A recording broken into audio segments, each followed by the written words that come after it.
Na teoria lacaniana, o sujeito se constitui em relação ao outro, que é representado por figuras parentais, pela cultura também e pelo social.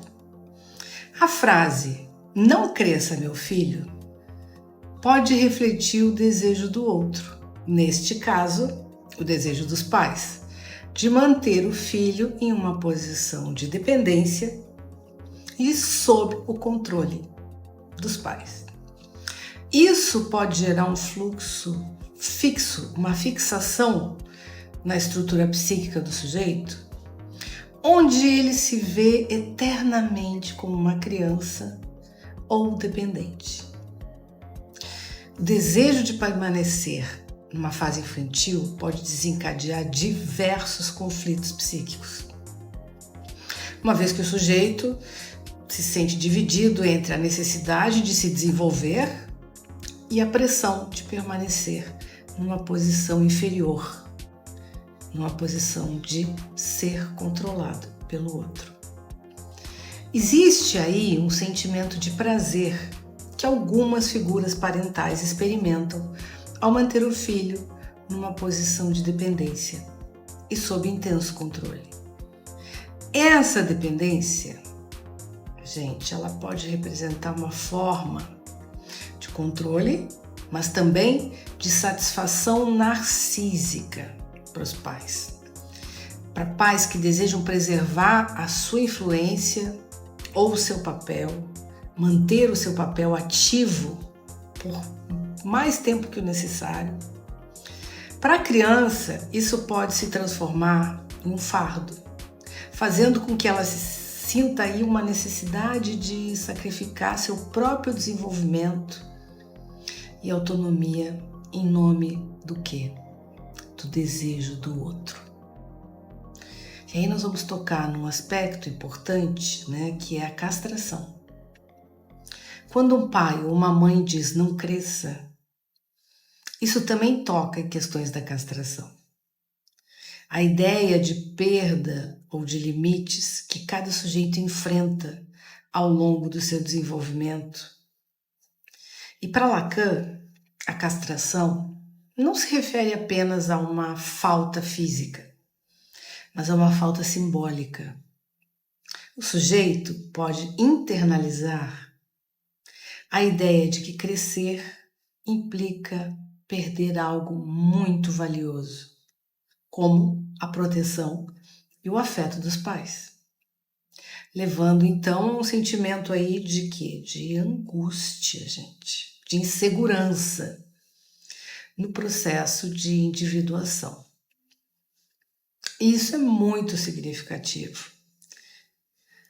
A frase "não cresça, meu filho" pode manter o sujeito preso também a uma imagem centrada de si mesmo. Uma vez que a ideia de crescimento é negada, isso pode resultar em dificuldades na relação consigo mesmo e com os outros, além de problemas de autoimagem, de autoestima. Então, vejam, são muitos prejuízos. Tem uma autora que eu gosto muito, Melanie Klein. Ela fala que é angustiante a experiência de separação. E é um tema central na teoria da Klein. O "não cresça, meu filho" pode ressoar como um medo do abandono e da perda do objeto amado, os pais. E com isso, pode envolver dificuldades no processo de deixar ir as referências infantis. O sujeito fica apegado a elas. Essa simultaneidade entre amor e ansiedade pode criar um conflito interno na criança. Ela pode hesitar em abraçar suas próprias experiências de crescimento, de autonomia. E isso, gente, pode persistir ao longo de uma vida, até a vida adulta.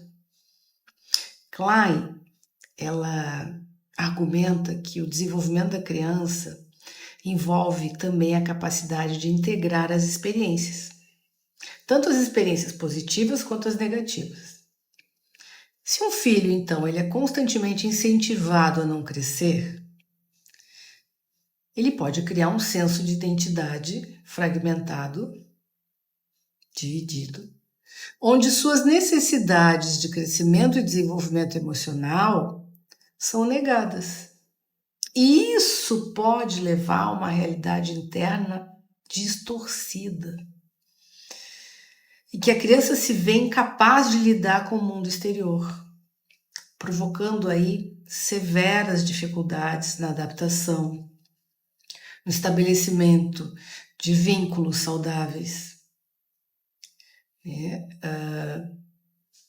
Klein também discute como o superego se forma através das experiências emocionais e do relacionamento com os objetos, com os pais, com o outro. E a frase "não cresça" pode impactar esse desenvolvimento do superego da criança e que pode tornar esse sujeito excessivamente crítico, opressivo, refletindo a proibição das experiências de crescimento. Por exemplo, a criança pode interpretar esse desejo de permanência na infância como um sinal de que ela não é digna de amor ou que suas tentativas de se afirmar como um indivíduo autônomo são reprováveis, não estão autorizadas. Então, ao crescer, esses indivíduos que foram impactados pela mensagem direta ou indireta, não cresça meu filho, podem repetir padrões de comportamentos que espelham essa dinâmica familiar, que vivenciaram. Isso manifesta de que forma? Nos relacionamentos fusionados que esse sujeito vai ter, na grande vulnerabilidade e na dependência do outro. A pessoa ela pode lutar, inclusive, contra esse impulso de evitar o crescimento e a responsabilidade, perpetuando um ciclo de dependência que pode se manifestar em diversas áreas da vida adulta, afetiva, profissional, social. Então, permitir, pais, sustentar o crescimento psíquico e emocional é crucial para que a criança se torne um indivíduo capaz, um adulto capaz de enfrentar os desafios do mundo de maneira saudável e construtiva. É importante nós, profissionais da saúde, os psicanalistas em especial, trabalhar as dinâmicas familiares e os sentimentos associados a esse não crescimento. Isso é essencial para promover um desenvolvimento mais integrado e mais saudável. Na clínica, eu percebo esse padrão familiar, não cresça meu filho, na toxicomania, nas personalidades dependentes, nos sujeitos que não se sentem capazes de dar conta dos desafios da vida adulta e paralisam. Há uma evidente dependência na constituição psíquica do toxicômano. Evidente. Para a psicanálise, é importante deixar claro que a toxicomania ela demanda um olhar para além da psicopatologia em si. Que olhar é esse? É um olhar que vai em direção ao sujeito implicado nesse padecimento. Diferentemente da maioria das abordagens psicoterapêuticas que visam o alcance rápido da abstinência e a sua manutenção. E vão dar uma ênfase maior à substância, à droga, desconsiderando o sujeito nessa relação. A psicanálise não trabalha com a toxicomania em si, mas com o sujeito toxicômano que padece por essa condição de uma formação sintomática de exclusividade né, que ele estabelece com a droga e vai se desligando dos outros desejos, dos outros interesses, numa tentativa de fugir da angústia. A toxicomania aparece, então, como um amortecedor de preocupações. O sujeito toxicômano é visto na psicanálise como uma organização psíquica que se encontra assujeitado ao objeto, ao outro pai, ao outro mãe, ao outro família. O objeto droga corresponderia à onipotência infantil, ao satisfazer de imediato essas funções primárias, sem levar em consideração as consequências dos seus atos na vida adulta. A criança que sofre no adulto acredita ter descoberto o objeto, né, a droga, que vai permitir que ele não sofra, né, que o anestesie e que ele jamais será abandonado por ela. É possível perceber o adicto como aquele que, por vezes, é incapaz de construir um mundo interno tranquilizador. E por esse motivo, ele tem enormes dificuldades em estar só. É um sujeito dependente e infantilizado. No corpo desse sujeito, a droga tem função de apelo. É uma tentativa fracassada de sustentação.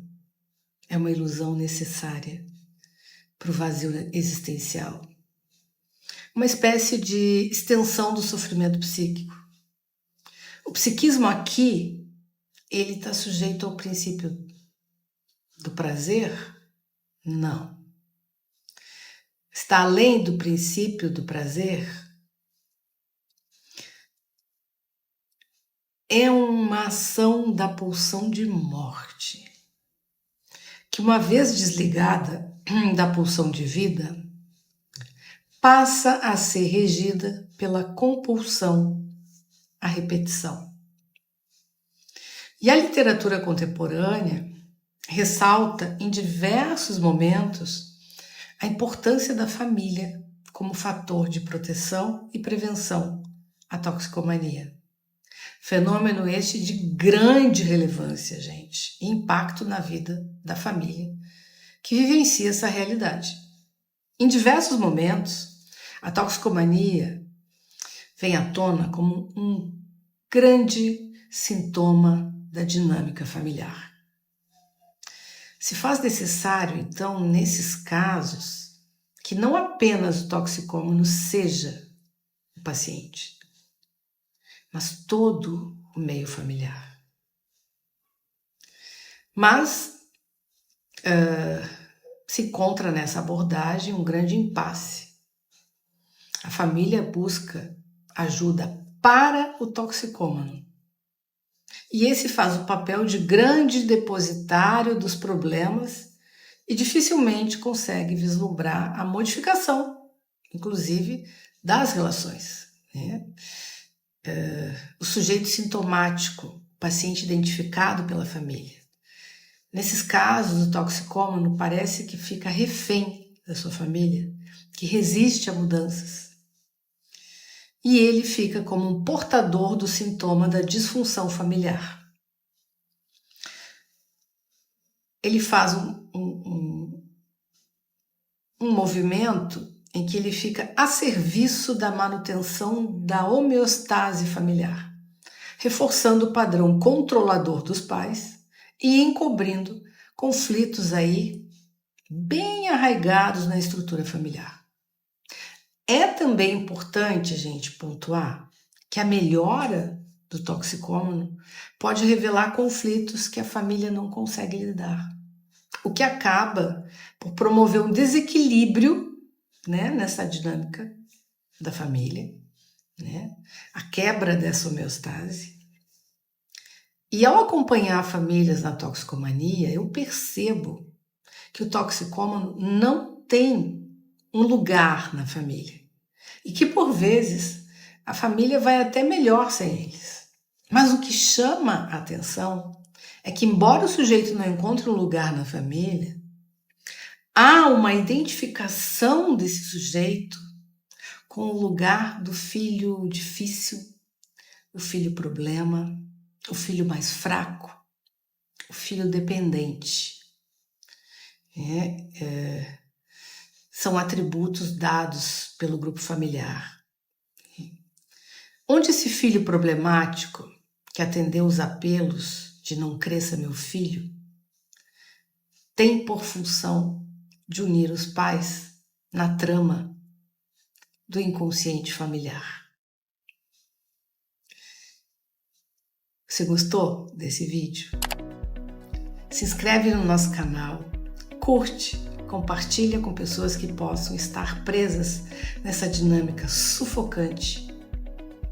A psicanálise vincular acolhe sujeitos e famílias em situações de toxicomania e demais dependências e compulsões, através da nossa clínica social do Instituto Psicanálise em Movimento. Eu sou Rosane Trápaga, psicanalista. Nos vemos no próximo vídeo. Até lá!